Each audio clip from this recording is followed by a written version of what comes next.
नमस्कार मित्रांनो, मागच्या व्हिडिओमध्ये आपण चंपाषष्ठीनिमित्त तळी कशी भरावी व त्यासाठी लागणारे साहित्य तसेच तळी भरताना कोणती आरती म्हणावी याविषयी माहिती पाहिली. आजच्या व्हिडिओमध्ये आपण चंपाषष्ठीनिमित्त तसेच आपले दैवत खंडोबा यांच्याशी निगडीत गोष्टींची माहिती पाहणार आहोत. हा व्हिडिओ खूप छान होणार आहे. तुम्हाला यातून खूप भरपूर माहिती मिळणार आहे, त्यामुळे व्हिडिओ शेवटपर्यंत बघा. चंपाषष्ठी संपूर्ण माहिती. श्री खंडोबा हे महाराष्ट्राचे कुलदैवत आहे. मुख्यत्वे करून महाराष्ट्र आणि कर्नाटक या राज्यात खंडोबाची उपासना जास्त केली जाते. खंडोबाचे नवरात्र हे मार्गशीर्ष शुद्ध प्रतिपदा ते मार्गशीर्ष शुद्ध षष्ठी असे 6 दिवस साजरे केले जाते. मार्गशीर्ष शुद्ध षष्ठी म्हणजेच चंपाषष्ठी या दिवशी खंडोबा ऋषींच्या विनंतीला मान देऊन मल्लाचा वध करून लिंगद्वय रूपाने प्रगट झाले. चंपाषष्ठीला स्कंदषष्ठी असेही म्हणतात. नवरात्राचे 5 दिवस उपवास करून 6व्या दिवशी तो उपवास सोडतात. 6 दिवस देवापुढे नंदादीप ठेवतात. देवाला बेल, देवणा व झेंडूची फुले फार प्रिय आहेत, म्हणून ती वाहतात. भंडारा. खंडोबाच्या उपासनेत भंडारा फार महत्त्वाचा आहे. भंडारा म्हणजे हळदीची पूड. खंडोबाच्या कुलधर्मासाठी व चंपाषष्ठी या दिवशी ठोंबरा म्हणजेच जोंधळे शिजवून त्यात दही व मीठ घालतात. कणकेचा रोडगा, वांग्याचे भरीत, पातीचा कांदा व लसूण हे पदार्थ नैवेद्यात असतात. देवाला नैवेद्य समर्पण करण्यापूर्वी तळी भरण्याचा विधी असतो.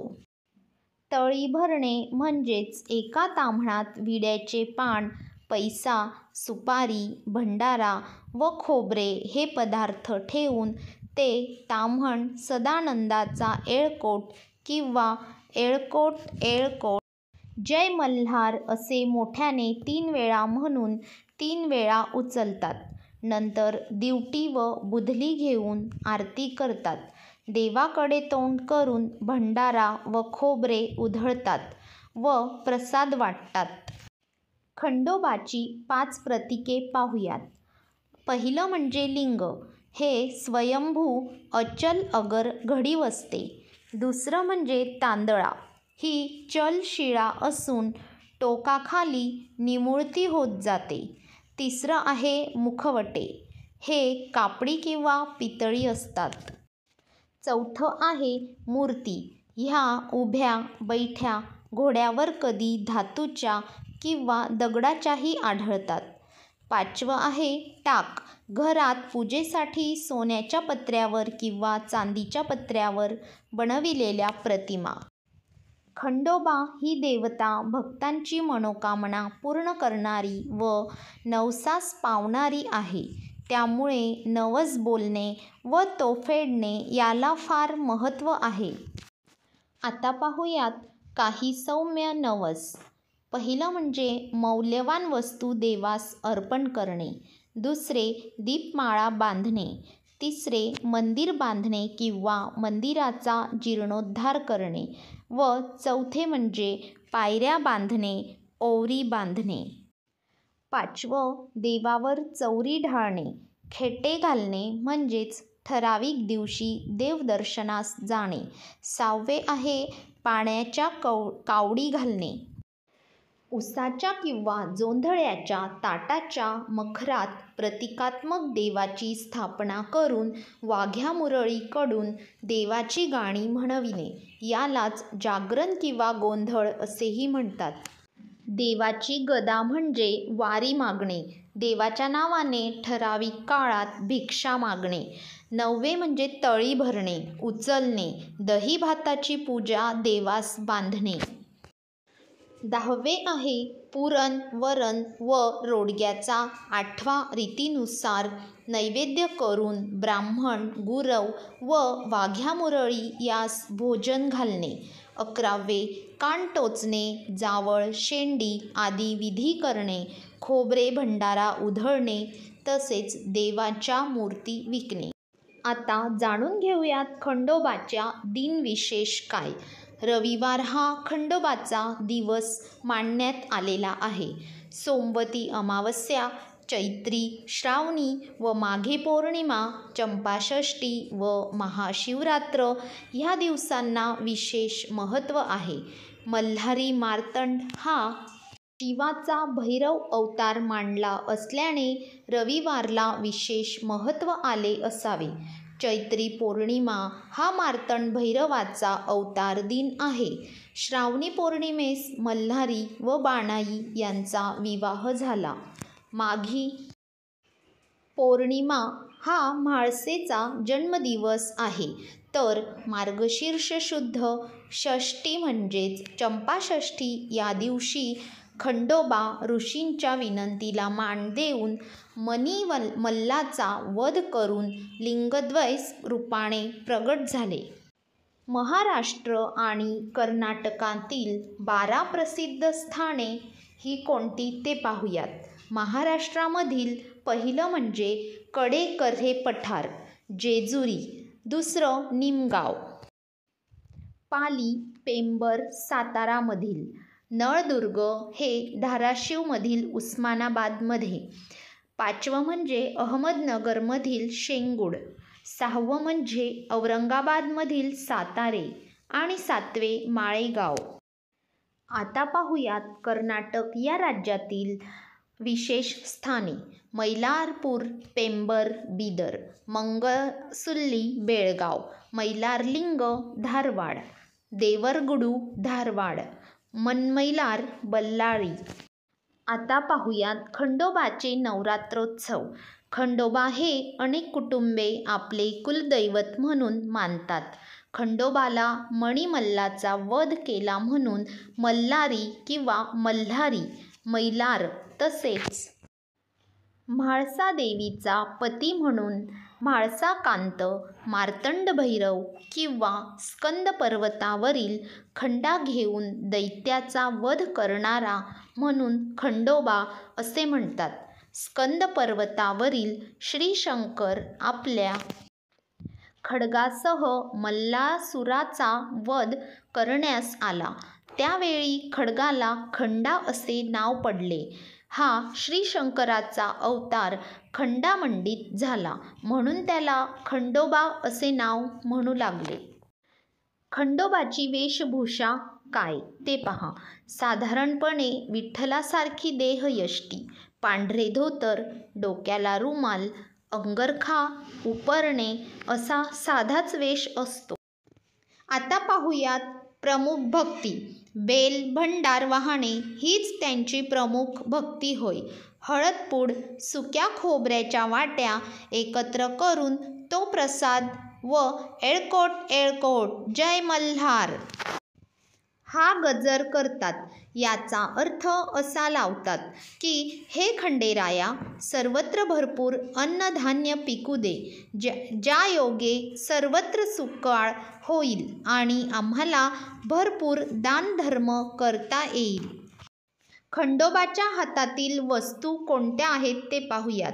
खंडोबाच्या 4 हातात खड्ग, त्रिशूळ, डमरू व रुधिर मुंडासह पाणपात्र असते. जवळ कुत्रा असतो. मानप्रमाणे प्रथम मान नंदीला, नंतर घोड्याला व नंतर कुत्र्याला असा असतो. जेजुरी. जेजुरी हे गाव पुण्याच्या आग्नेयेस 30 मैलावर पुणे-पंढरपूर रस्त्यावर आहे. उंच डोंगरावरील हे देवस्थान पूर्वाभिमुख आहे.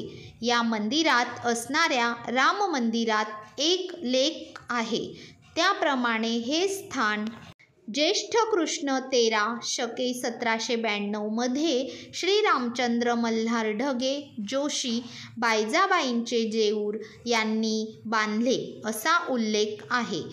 गडकोटावर दोन्ही बाजूंनी उघड्या असणाऱ्या 63 ओव्या आहेत. खंडोबाची उपासना. खंडोबाचे उपासक मार्गशीर्ष प्रतिपदे पासून मार्गशीर्ष षष्ठीपर्यंत सटीचे नवरात्र म्हणून कुळधर्म पाळतात. प्रतिपदेला सकाळी लवकर उठून सडा समार्जन करावे. नंतर नवरात्र बसविणाऱ्याने स्नान करून शुचिर्भूत व्हावे. आता पाहूयात खंडोबाची पूजा. खंडोबाची तांदळा, शिवलिंग व चतुर्भुज मूर्ती या तिन्ही रूपकांची पूजा होते. बरोबर कुत्रा व घोडे मात्र असतातच. लग्न समारंभातच खंडोबाचा टाक घेतात. घरी त्याच टाकावर नवरात्र बसविले जाते. देवाची स्वच्छता, घासपूस करून पूजा करावी. कापूर, चंदन मिश्रित पाणी एका भांड्यात घेऊन ते पूजेसाठी वापरावे.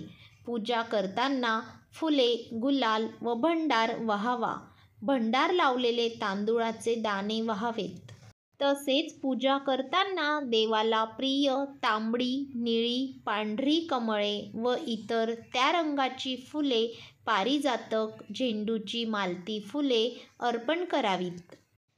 पत्री. पत्री म्हणून देवाला नागवेलीची पाने, बिल्वपत्रे, हळदीची पाने, अशोकपत्रे, तुळशीपत्रे, दुर्वांकुरपत्रे, आंब्याची पाने, जाईची, कवठाची, जांभळीची व सब्जाची पाने देवास विशेष प्रिय आहेत, असे मल्हारी महात्म्यामध्ये म्हटले आहे. मिळतील ती पत्री पाने देवास वहावी. देवासमोर सुगंधी धूप जाळावा. उत्तम वस्त्रे, अलंकार देवास अर्पण करावे. देवासमोर वाटीत दूध ठेवावे. त्रयोदशगुणी पानाचा विडा देवाला अर्पण करावा. देवावर पहिल्या दिवशी विड्याच्या पानांची माळ बांधतात. देवाजवळ नंदादीप 6ही दिवस तेवत ठेवावात. देवाला रोज माळ वाहतात. देवाची रोज पूजा, नैवेद्य व आरती करतात. आरतीसाठी पिठाचे दिवेही केले जातात. 6 दिवसांपैकी एका दिवशी तरी उपवास करावाच. मल्हारी महात्म्याचे, मल्हारी स्तोत्रांचे श्रवण नवरात्राच्या या दिवसात फार फलदायी होते. महानैवेद्य काय? सटीच्या दिवशी पुरणपोळीचा नैवेद्य, वांग्याचे भरीत, बाजरीच्या रोडग्याचा नैवेद्य दाखवितात. खंडोबाच्या नैवेद्याला चातुर्मास सोडून 8 महिने वांगी चालतात. महाराष्ट्रात चातुर्मासात कांदा, लसूण, वांगी वर्ज्य असतात. कांदा फक्त चंपाषष्ठीच्याच दिवशी चालतो. चंपाषष्ठीस ब्राह्मण सुवासिनीस भोजन, वाघ्या-मुरळींस भोजन घालावेच. भोजनानंतर त्यांना पानविडा, दक्षिणा देऊन नमस्कार करावा. तसेच खंडोबाची वाहने कुत्रा व घोडा यांनाही खाऊ घालावे. चंपाषष्ठीच्या दिवशी देवासाठी तेल व नैवेद्य नेतात. जेवण वाढले की घरातील सर्वजण ब्राह्मण वाघ्या-मुरळीकडून वारी खंडोबाची म्हणून त्यांच्या पानांतून पुरणपोळी घेतात आणि ती प्रसाद म्हणून खातात. आता पाहूयात तळी भरणे. उचलणे हाही नवस प्रकार करतात. नंतर नवरात्र उठवतात. नंतर वारी मागणे म्हणजे काही घरांतून चंपाषष्ठीच्या दिवशी वारी मागण्याची पद्धत आहे. वारीचा अजूनही एक प्रकार म्हणजे खंडोबाच्या रविवार या पवित्र दिवशी काही घराण्यात वारी मागतात. ताम्हण घेऊन 5 घरी वारी खंडोबाची म्हणून ओरडतात. साधारणपणे कोरडे पीठ वारीत दिले जाते. त्याची घरी येऊन भाकरी बनवून ती घरातील सर्वजण प्रसाद म्हणून खातात. यावेळी अशा घरास खंडोबा अन्नधान्याची कमतरता कधीच भासू देत नाही, असा समज आहे. दानधर्म. या नवरात्रात आपापल्या शक्तीनुसार खंडोबासाठी म्हणून दानधर्म करावा. अन्नदानास फार महत्त्व आहे. कुंकू अक्षतांसह पानविडा द्यावा. दिवटी बुधले. दिवटी बुधले याचे महत्त्व असे आहे की मणिमल्लाचा वध केल्यानंतर देवाच्या ठिकाणी अंधार होता, तो जावा म्हणून भक्तांनी उजव्या हातात सोन्याचे, पितळ्याची किंवा लोखंडाची दिवटी घेऊन ती पेटवावी आणि देवास ओवाळावे. ओवाळताना पायापासून डोक्यापर्यंत देवास ओवाळावे. नंतर दिवटी डाव्या हातात घेऊन उजव्या हाताने पूजा करावी. नैवेद्य झाल्यावर ती दिवटी दुधात शांत विझवावी म्हणजेच करावी व ते दूध सर्वांनी तीर्थ म्हणून प्यावे. लग्न कार्यात अगर नंतर गोंधळ घालणे म्हणजेच मल्हारीची स्तुतिपर गाणी गाणे, ऐकणे, देवास त्यासाठी पाचारण करणे याही प्रचलित प्रथा आहेत. आपल्या घरातील सर्वांना सुख, समाधान आणि आरोग्यपूर्ण जीवनाचा आनंद मिळावा, तसेच आपल्यावर येणारी संकटे नाहीशी व्हावीत यासाठी षडरात्रोत्सव कालावधीत आपल्या घरामध्ये रूढीप्रमाणे कुळधर्म, कुळाचार पाळावेत. मांसाहार, मद्यपान करू नये. विषयाच्या आहारी जाऊ नये. घरामध्ये व्रत पाळावे. उपवास करावा. आचरण शुद्ध ठेवावे. घरातील वातावरण मंगलमय आणि प्रसन्न राहील यासाठी सर्वांनी कटाक्षाने प्रयत्न करावे. तर मित्रांनो, ही खंडोबाविषयीची माहिती पाहिलीत. माहिती तुम्हाला कशी वाटली ते कमेंट करून सांगा. व्हिडिओला जास्तीत जास्त शेअर करा आणि लाईक करा. नवीन असाल तर चॅनलला सबस्क्राईब करा. धन्यवाद.